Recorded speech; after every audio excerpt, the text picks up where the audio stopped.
Pengertian komunikasi terapeutik perawat dan keluarga. Komunikasi terapeutik adalah komunikasi yang dilakukan atau dirancang untuk tujuan terapi.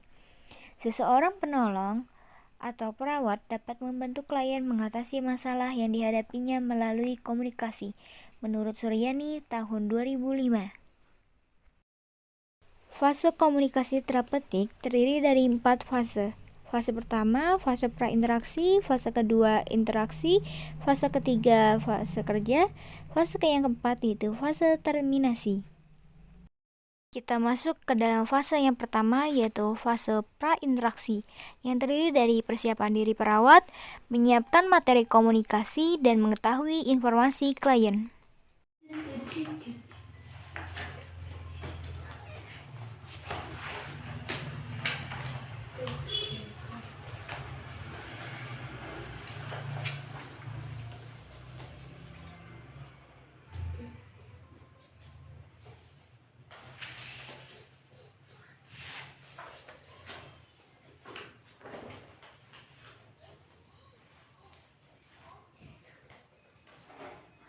Kita masuk ke dalam fase interaksi, yang terdiri dari penampilan diri perawat, salam terapeutik, dan evaluasi validasi data diri pasien. Assalamualaikum Ibu. Waalaikumsalam, Sus. Ya, permisi Bu ya. Perkenalkan, nama saya Perawat Intan Kusumawardani. Panggil saja saya Perawat Intan yang bertugas dari jam 7 pagi sampai jam 2 siang. Di sini saya akan melakukan tindakan untuk memeriksa kondisi apakah anak Ibu sudah lebih membaik atau tidak ya Bu ya, dengan cara memeriksa bagian perutnya atau masih kembung atau gimana gitu kan. Soalnya kan si Ade ini terkena diare ya. Sebelumnya saya akan memeriksa dulu identitas anak Ibu ya Bu ya. Iya, Sus. Iya, Mas ya. Maaf ya Dek ya. Ya. Dengan nama, atas namanya itu Akila Nur Rahman, usianya 7 tahun ya Bu ya. Iya, Sus. Benar ya. Baik. Identitas ini saya cek supaya sayanya itu nggak salah pasien ya Bu ya. Iya, Sus. Iya. Selanjutnya kita masuk ke dalam fase kerja, yang terdiri dari berkaitan dengan tindakan keperawatan yang dilakukan oleh seorang perawat. Selanjutnya saya izin untuk mengecek dulu kondisi anak ibunya ya Bu ya. Iya, silakan, Mungkin, Sus. Iya.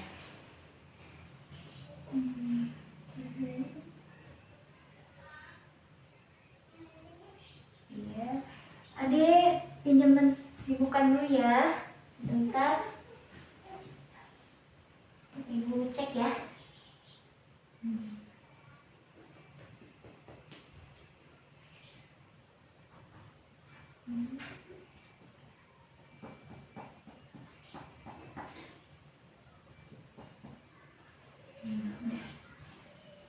Kondisinya sudah lebih membaik ya Bu ya. Perutnya sudah tidak terlalu kembung seperti sebelumnya ya. Kalau lagi malam gimana Bu? Anaknya bisa tidur atau enggak? Semalam anaknya udah agak mendingan, udah bisa tidur juga, makan juga udah agak nafsu, Sus. Oh, sudah ada nafsu ya? Sudah lebih membaik berarti ya. Nah. Baik Bu, kalau sudah agak membaik, alhamdulillah ya Bu ya, kondisi anaknya sudah membaik sekarang gitu. Iya, Sus. Nah, si Ade ini kan kena diare ya Bu ya. Diare itu diarenya itu cair, tapi sebelumnya Ibu sudah tahu belum pengertian diare itu seperti apa sih? Bisa dikatakan diare? Diare itu seperti buang air besar lebih dari 2 kali, bukan, Sus? Iya benar ya Bu ya. Alhamdulillah Ibu sudah tahu pengertian dari diare ya Bu ya. Nah, kalau untuk penyebabnya Ibu udah tahu belum? Penyebabnya saya kurang tahu, kan saya boleh tanya ke suster. Oh iya, boleh. Baik, jadi penyebabnya itu biasanya jajanannya itu sembarangan si adanya nih. Terus kalau mau makan belum cuci tangan kan ada kuman yang masuk ke dalam tubuh si adanya ini. Jadi bisa nyebabin diare gitu kan. Terus kurangnya nutrisi juga, asupan nutrisinya si ade ini juga kurang, bisa jadi bikin diare juga. Terus makan terlalu pedas gitu.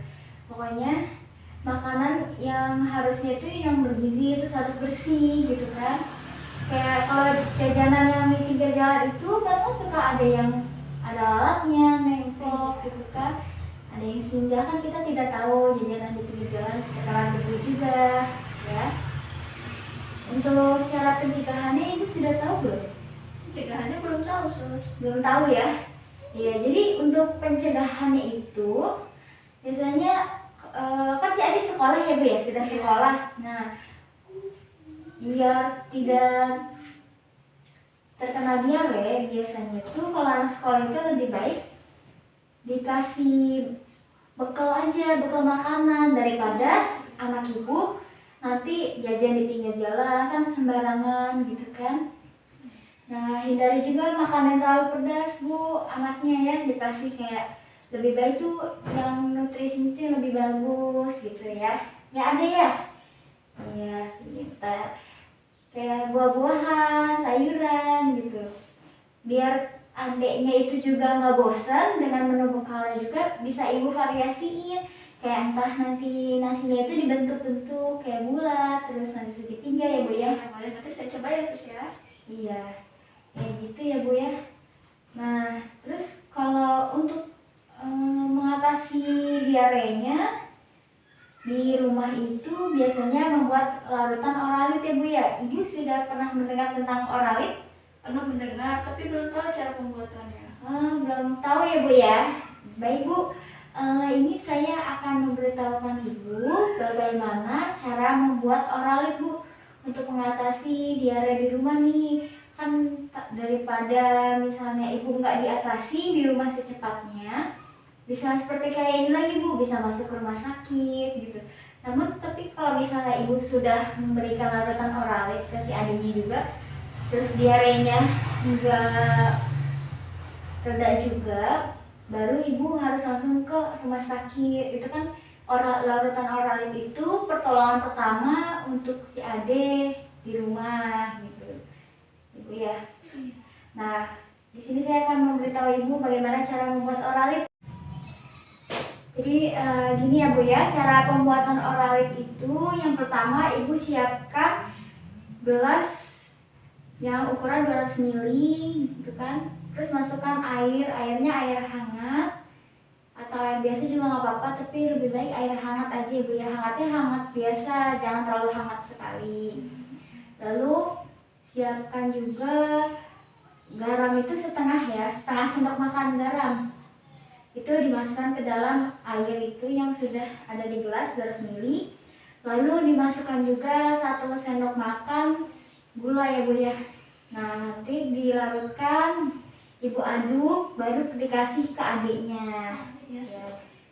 Pemberiannya seperti itu ya Bu ya. Iya. Itu pertolongan untuk di rumah supaya tidak parah ya. Anjurkan juga nih adiknya kalau misalnya terjadi diare lagi, nanti dikasih air minum juga, air minum biasa aja, biar supaya tidak dehidrasi Bu. Dehidrasi itu seperti kekurangan cairan di dalam tubuh, jadi bisa berakibat fatal juga kalau misalnya sampai adiknya ini kena dehidrasi ya Bu ya. Kita masuk ke dalam fase yang terakhir, yaitu fase terminasi.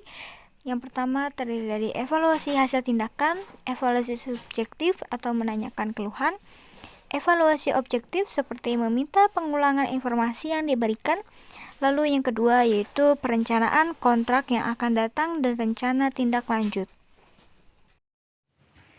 Baik Bu, Ibu sudah mengerti belum apa yang saya jelaskan? Sudah paham. Sudah paham ya Bu ya. Nah, ada yang mau ditanyain lagi nggak Bu terkait dengan tentang diare? Tidak ada, Sus. Tidak ada ya. Iya baik. Baik Bu, kalau misalnya tidak ada, saya mau bertanya kepada Ibu nih, apakah Ibu benar-benar sudah paham dengan apa yang saya jelaskan supaya tidak ada salah informasi ya Bu ya. Iya, Sus. Jadi Ibu juga paham bisa mengatasi diare ini di rumah, semisal adiknya terkena diare lagi, tapi mudah-mudahan jangan sampai terkena lagi ya Bu ya. Iya, Sus. Iya. Jadi bagaimana Bu? Tadi apa aja saya yang jelaskan?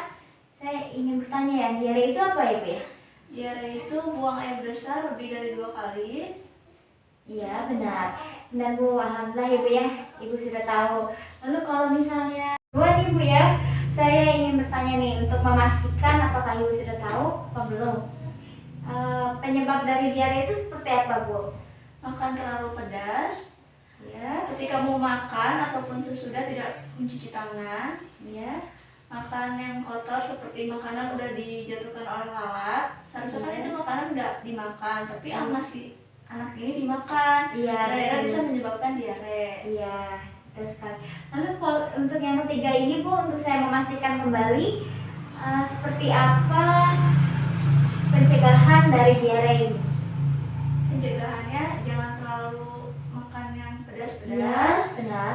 Setiap mau makan ataupun sesudah Harus harus mencuci mencuci tangan. tangan. Iya.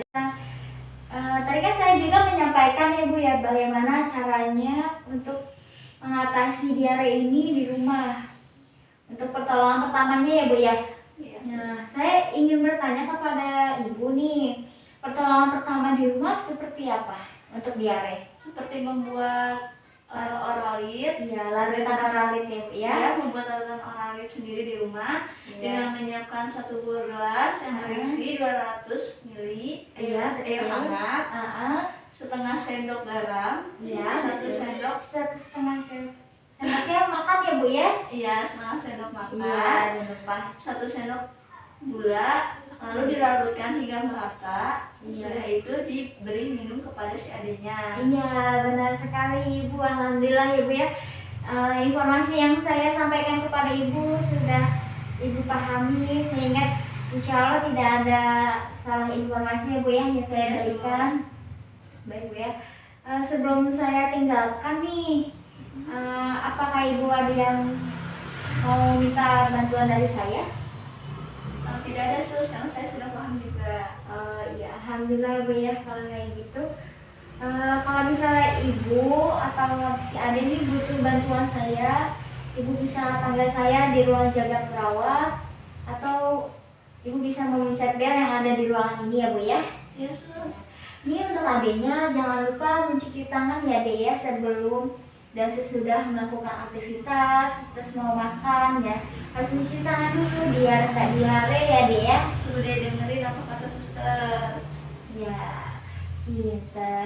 Ya udah Bu, kalau begitu saya izin untuk kembali ke ruang jaga ya Bu ya. Iya sus, makasih ya sus ya. Iya, sama-sama Ibu. Ade cepat sembuh ya Dek ya. Iya. Permisi Bu. Iya sus. Assalamualaikum. Silakan, waalaikumsalam. Setelah selesai melakukan tindakan, maka perawat akan melakukan pendokumentasian tindakan.